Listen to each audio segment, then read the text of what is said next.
Hey guys, this week for Weapons Wednesday, we're going to take a look at some of my favorite pocket-sized weapons. But before we begin, if you could just like this video and subscribe to our channel, that would be awesome.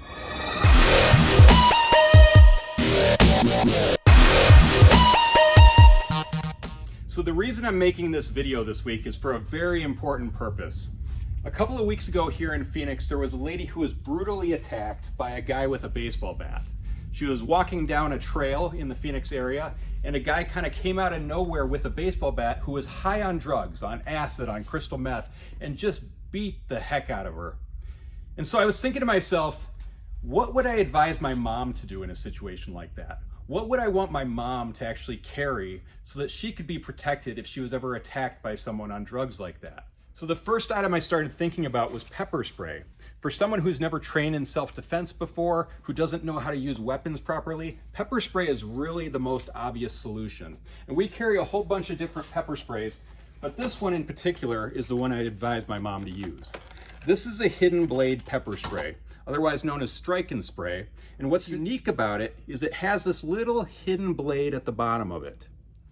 And it's also got this kind of hand strap that makes it comfortable to carry if you're hiking.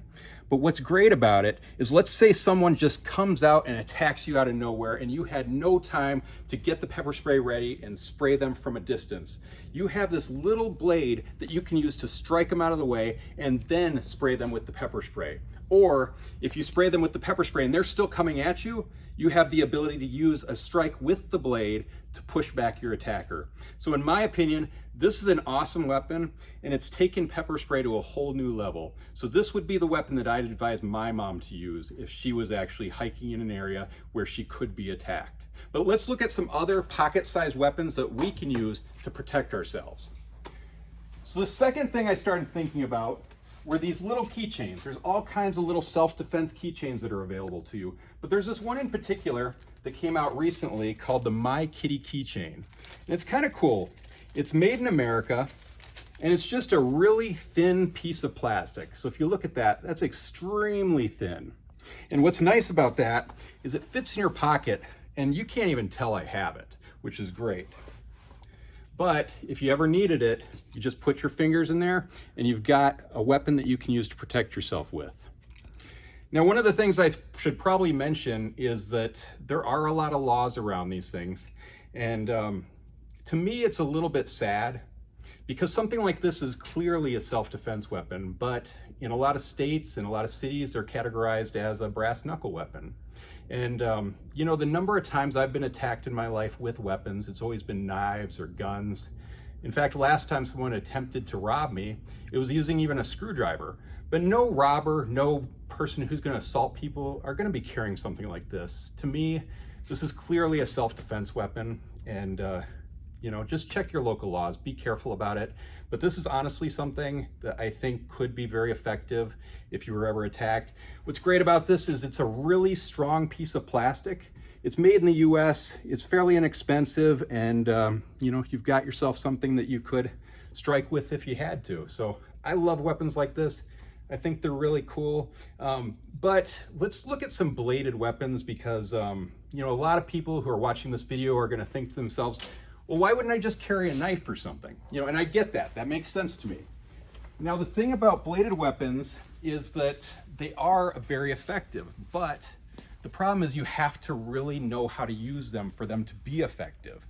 Blades in general are very intimidating, which is great. So if you pull it out, there's a good chance that whoever's trying to attack you will be intimidated. But if they know how to use weapons, or if they're on drugs and not thinking clearly, you better know how to use that blade if you're gonna actually pull out a blade on someone. So honestly, unless you've been trained in the art of using a knife, I wouldn't even consider carrying a blade as your self-defense weapon. But let's take a look. We've got all kinds of different blades here, all kinds of different knives. We've got neck knives, which are really awesome. I showed one a couple of videos ago that I really liked that was a karambit neck knife. We've also got different types of push daggers that are really cool, boot knives that are awesome. But I wanted to show off this guy. We got a couple of new ones that I'm really into, and these are called the D2 Full-Tang knives. So let's just take a look at these really quick. I saw these the other day and I just thought they were the coolest knives in the world. So if we take a look at these, they're made out of a D2 tool steel, and look how thick that steel is. D2 steel is really a great steel for knives because it's extremely strong and it's very wear resistant. So it's a great steel that's not going to lose its edge very quickly. But if we look at this also, we've got this G10 handle and then this really nice Kydex sheath. But this thing, honestly, you could put it through all kinds of damage and this thing's going to last you a long time. Just a beautiful knife. So I'm going to show you the other one that we have that's just like it.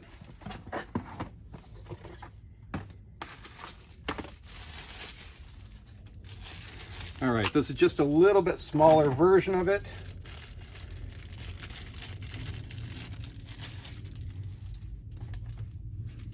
But take a look at that. Just a beautiful knife.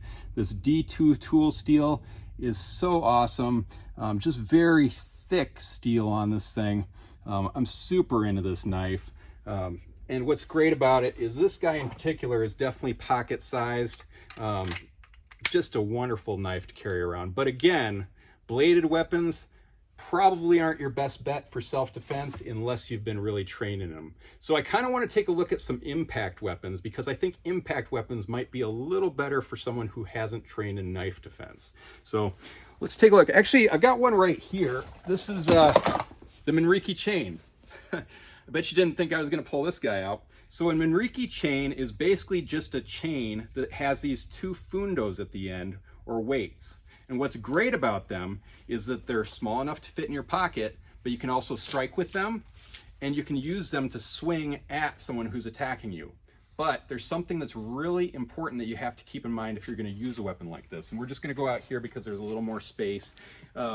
If you're going to use a Kusari fundo like this, it's very important that you don't strike in a way that you're going to lose your energy. As you're striking with it, you have to be able to keep your energy going. A lot of people will do it wrong, and they'll strike with it just to try to hit their opponent, but they won't keep in mind the fact that the Kusari fundo is going to go in a direction on its own. So if they miss their opponent, the fundo is just going to hit them, or it's going to stop, and it's going to lose all the energy that you have. So if you're going to use it, you strike and you bring it in a direction to where you can keep the energy flowing so that you can continue to strike with it. They're also a great weapon for trapping or for choking. They're really just an excellent weapon all around, but it's one of those weapons that you do need to learn how to use properly if this is going to be your weapon of choice. But I've got another weapon I wanted to show you that's equally as cool. So let's just walk over this way, and I'm going to show you the large monkey fist keychain. So I've shown this to you before, but I wanted to show it again because it's actually one of my favorite weapons. It's a very misunderstood weapon, but it's actually one of the best pocket-sized weapons you can carry. So the monkey fist keychain is basically just a steel ball wrapped in paracord, and it looks pretty unsuspecting to most people, but what's so great about it is that if we take our key ring, we just hook our keys to the monkey fist, we've got a very effective weapon at our disposal. And all we do is, let's say you could have your keys hanging out like that, and grab the monkey fist, strike up at somebody's chin, and strike along the temple of their head, and that's a very effective weapon. You can also put the keys inside your pocket, have the monkey fist hanging out, and then pull out your keys, use that as an effective weapon. So again, you don't want to lose your energy. What you want to do is you want to pull out your attack weapon, smack to the bottom of the chin, and strike to the side of the temple, which could be very effective. So I love the monkey fist keychains. I think they're such a cool weapon.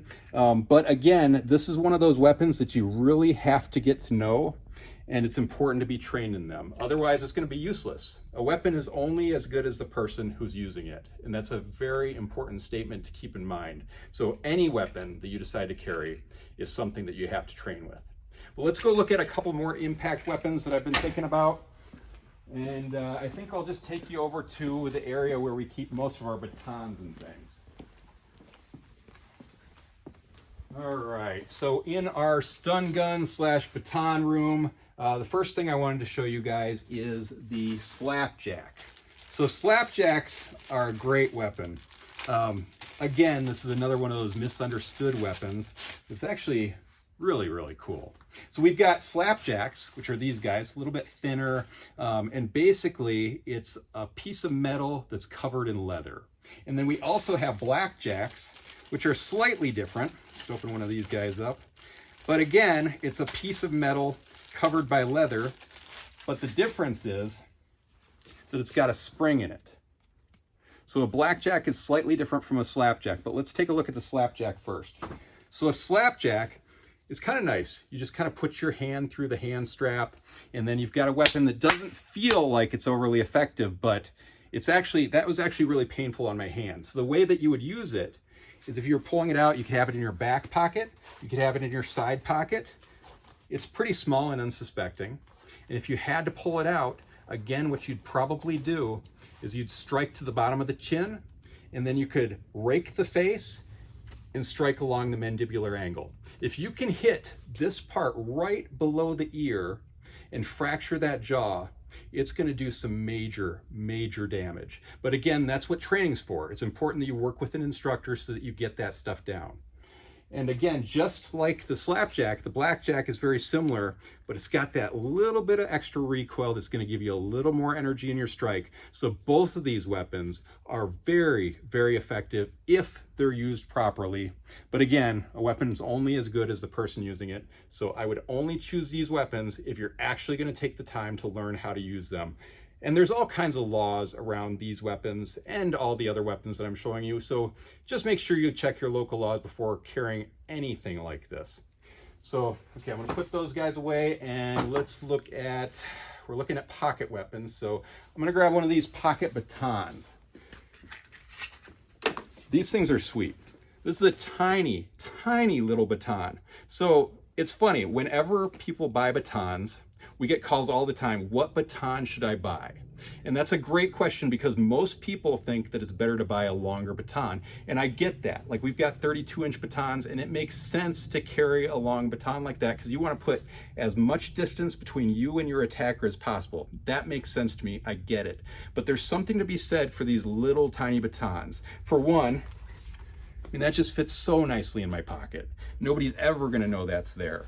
But if I need it, just pull that out, and this is a really strong piece of hardened steel that will do a lot of damage if you needed it.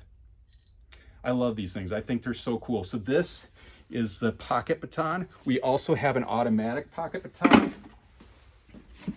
Just take a look at really quick. So this is a spring-loaded pocket baton. And it's a little bit larger than the last one I showed you guys, but I think it's worth it because how cool is this? If we need it, we just take off the safety on it, boom. We've got ourselves a really cool pocket baton.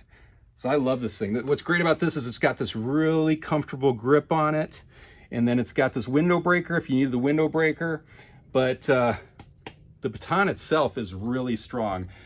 In one of my previous videos, I took one of these batons and used it on a watermelon and it just sliced right through. So you know that this is a really good high quality steel that's not going to break on you. I absolutely love this. I think it's so great. And then to close it, you just kind of push it against the ground and it locks. We've got it in our pocket. So awesome, awesome weapon. But since we're in this room anyway, and we've got all of our stun guns right here, let's talk about stun guns really quick. So stun guns are one of those weapons where it's kind of risky to use, to be completely honest. Stun guns, let's put an example of the guy who attacked the woman up in my area in Scottsdale. He was high on crystal meth, he was high on acid. A stun gun is not going to be effective against someone like that. So I would not recommend a stun gun if you don't have some additional self-defense training to protect yourself in case a stun gun isn't enough. But we've got some stun guns here that are just amazing, that are like military grade, super strong. They can take down most people, but again, someone on drugs is gonna be kind of risky. But I wanted to show off a pocket one today because we're looking at pocket weapons. So I just thought I'd grab this guy. This is the safety alarm stun gun. And the thing I like about it so much is how small it is. Look at the size of this stun gun. And that's definitely one of our smallest stun guns that we have. But what's great about it is it's actually very powerful in comparison to other stun guns that are this size. The manufacturer states that this is 110 million volts. Now, if you've watched any of my videos, we know that we can't take that number seriously because the manufacturers will just throw a number on their stun guns to make it appear that it's stronger than other stun guns. But I know for a fact this one is strong because I've already tried it on myself. But one of the things I really like about this stun gun in particular is that it has this personal alarm on it. And it's not any personal alarm. This is one that's actually 150 decibels. So one of our loudest personal alarms that we carry. So I'm just gonna warn you really quick, if you have headphones on, be careful because this is gonna be loud, but this is what the alarm sounds like.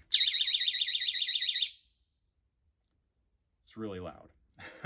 I love these stun guns that have the personal alarm because in my opinion, a personal alarm is just as important as a stun gun. Because if you can grab the attention of people who are around you when you're being attacked, that could be more effective than actually having a weapon to fight the person off with. But let's take a look at the stun gun really quick. So if we look at it, to turn on the personal alarm, we just hit this button up, which is nice. I like how the alarm button's on a different switch than the stun gun is. So if we're gonna use the light, because this thing has a really nice LED light, we just switch this up once, and then we've got the light on, which the light seems like kind of a pointless little feature, but if you're out hiking at night and it gets dark, that could be really, really nice to have. But if we're gonna use the stun gun, we just push the switch up one more time, and you'll notice the red light shows that it's armed, and we just push this button to use the stun gun. Now, as I mentioned, the manufacturer says this is 110 million volts. We're not going to take that number seriously, but we do need to test it to make sure that it is an effective weapon. So I'm going to hand this over to Amanda and just let her shock me right in the arm just to prove that it is effective. So here you go. It's all loaded, ready to go. Ah, jeez. So every time I do that, it just catches me off guard, but that one actually really hurt, which I'm actually a little surprised at being this size, but it is an effective stun gun, so I really like this thing. But if you have any questions on any of the items that I showed off today, definitely leave them in the comments below. Check out karatemart.com because we've got all sorts of weapons that are small enough to fit in your pocket, and definitely like this video and subscribe to our channel. But until next week, we'll see you Weapons Wednesday. Yeah.